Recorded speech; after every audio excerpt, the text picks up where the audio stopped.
নমস্কার, আমি সুস্মিতা। স্বাদে আর আহ্লাদের আরও একটি পর্বে আপনাদের স্বাগত। আজ বানাবো আর মাছের তেল ঝোল। এর আগে আমি একটা আর মাছের রসার রেসিপি দিয়েছিলাম। অনেকেই তেল ঝোলটা আমার কাছে অনুরোধ করেছিল দেওয়ার, তাই আজ রইল আর মাছের তেল ঝোলের রেসিপি। এর জন্য আমি একটা কড়াই ভালো করে গরম করে তার মধ্যে সামান্য তেল দিয়ে নিয়েছি, ওই 2-2.5 টেবিল চামচ মতো তেল। তার মধ্যে এবার আর মাছটা দিয়ে আমি ভেজে নেব। এই রেসিপিটা আমি আমার এক বান্ধবীর মায়ের কাছে শিখেছিলাম। অ্যাকচুয়ালি ওই বাড়িতে গিয়েই খেয়েছিলাম, কাকিমার হাতের ভীষণ ভালো হয় খেতে। কাকিমা প্রায় বিনা মশলাই এটা করে, শুধুমাত্র লঙ্কা বাটা দিয়ে। আমি এটাকে আমার মতো করে একটু মডিফাই করে নিয়েছি। দেখলে তো আর মাছগুলো আমি একদম বিনা ঢাকায় সুন্দর ভেজে তুললাম। এর একটা টিপস রয়েছে, আর মাছ ভাজতে গেলে যেটা সমস্যা হয় সেটা হচ্ছে আর মাছ খুব ফাটে। তোমরা যদি আর মাছটা ধুয়ে ভালো করে জল ঝরিয়ে নিয়ে নুন হলুদ মাখাবার সময় 1 থেকে 1.5 চা চামচ আটা ওর মধ্যে মাখিয়ে নাও, তাহলে কিন্তু দেখবে ঢাকাও দিতে হচ্ছে না, আর মাছটা ফাটছেও না। খুব সুন্দর আমার মতো করে তোমরাও ভেজে তুলতে পেরেছো। এটা রইল একটা টিপস। এরপর অবশিষ্ট তেলে আমি দিয়ে দিলাম একটু কালো জিরে। কালো জিরেটা এই কয়েক সেকেন্ড একটু নাড়াচাড়া করে ভেজে নিয়ে এর মধ্যে আমি দিয়ে দেবো কচি শিম, কেটে রাখা কচি শিম। শিমগুলো কিন্তু একটু নুন আর একটু হলুদ দিয়ে আমি নেড়েচেড়ে ভেজে নেব। এই রান্নাটায় যেহেতু বারে বারে পর্যায়ে পর্যায়ে আমি নুন দেব, তো নুনের পরিমাপটা কিন্তু একদম একটু বুঝে তোমরা দেবে।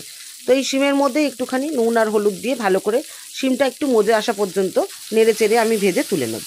যেটা বলছিলাম, কাকিমা এই রান্নাটা শুধু কাঁচা লঙ্কা বাটা আর নুন হলুদ দিয়ে করে থাকেন। বিশ্বাস করো, ঐশ্বরিক একটা স্বাদ হয়, কিন্তু আমি আমার মতো করে একটু মডিফাই করে নিয়েছি। এক্ষেত্রে আমি কি করেছিলাম, কাঁচা লঙ্কার সাথে 1 থেকে 1.5 চা চামচ মতো জিরে দিয়েছিলাম। সামান্য ওইটুকু জিরেই আমি দিয়েছিলাম। সেটা মিহি করে ওই 1-1.5 চামচ জিরেটা, সাদা জিরেটা আমি একটু জলে একটু ভিজিয়ে রেখেছিলাম, তারপর কাঁচা লঙ্কার সাথে পেস্ট করে নিয়েছিলাম। মশলাটা বাড়ার জন্য এক্ষেত্রে আমি একটা কায়দা করে থাকি। সেটা করি কি, কাঁচা লঙ্কা ঝুড়ি থেকে যেই কাঁচা লঙ্কাগুলো একটু কচি, মানে দানা কম হয়েছে, যেটার মধ্যে ঝাল কম, সেগুলোকে বেছে বেছে দিই। তাহলে কি হয়, ঝালটা যতক্ষণে মেজে হয় ততক্ষণে আমার বেশ কিছুটা মশলাও হয়ে যায়। তোমরা চাইলে কিন্তু এটা শুধু কাঁচা লঙ্কা বাটা দিয়েও করে দেখতে পারো, সেটাও ভালো লাগে আর এটাও ভালো লাগে। এরপরে এটাকে নাড়াচাড়া করে এর মধ্যে আবার ঝোলের পরিমাণ মতো আমি একটু নুন আর একটু হলুদ দিয়ে দেবো।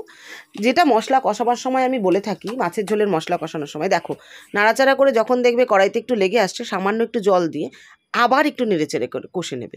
এইরকম দুবার করে মশলাটা কষে নিলে, মানে যখনই দেখবে কড়াইতে লাগছে, মানে তুমি বুঝে নেবে যে টেম্পারেচার হাই হয়ে গেছে, তোমাকে টেম্পারেচার একটু ডাউন করতে হবে। তখন সামান্য একটু 2 চামচ মতো 1 চামচ মতো জল দিয়ে দেবে, আবার ওটাকে নাড়াচাড়া করে কষিয়ে নেবে। এভাবে কষলে কিন্তু মশলাটা খুব সুন্দর কষে এবং সেটা খেতেও ভীষণ সুস্বাদু হয়।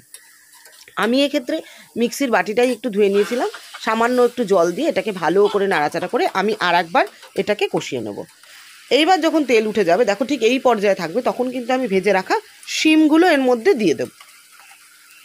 ভেজে রাখা শিমগুলো দিয়ে জাস্ট একটু নাড়াচাড়া করে আমি দিয়ে দেবো পরিমাণ মতো জল। জেনারেলি এই ঝোলটা কিন্তু একটু পাতলাই হয়, কিন্তু তোমরা যতটুকু ঝোল চাও সেই বুঝে তোমাদের মতো করো।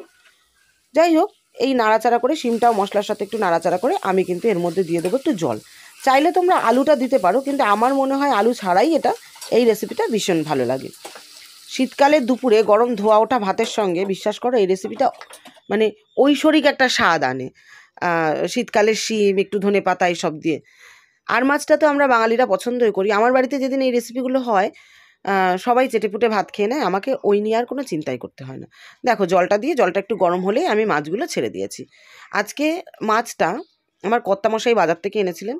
ও আবার আরের মধ্যে একটু পাকা আরটাই খেতে পছন্দ করে, কিন্তু তোমরা চাইলে একটু ছোটো সাইজের যে আরগুলোতে রিং পিস হয় সেটা দিয়েও কিন্তু এই রেসিপিটা করতে পারো। এরপরে আমি কি করব, একটু ধনেপাতা কুচি দিয়ে দেবো। ধনেপাতাটা কিন্তু পারলে একবার একটু দেশি ধনেপাতা দিও, ফ্লেভারটা ভালো আসবে। না পেলে যেটা আছে হাতের কাছে সেটাই দিতে পারো। তবে এক্ষেত্রে বলবো, ধনেপাতাটা দিয়েই কিন্তু গ্যাসটা নিভিয়ে দিও না, 2 মিনিট ফুটতে দিও। এই ঝোলটায় সামান্য একটু সেদ্ধ হওয়া ধনেপাতার ফ্লেভারটাই বেশি ভালো লাগে। আমার ভিডিওটা যদি ভালো লাগে তো লাইক, শেয়ার ও কমেন্ট করার অনুরোধ রইল। আর যদি এখনও সাবস্ক্রাইব না করে থাকো তো সাবস্ক্রাইব করে বেল বাটনটা প্রেস করারও অনুরোধ।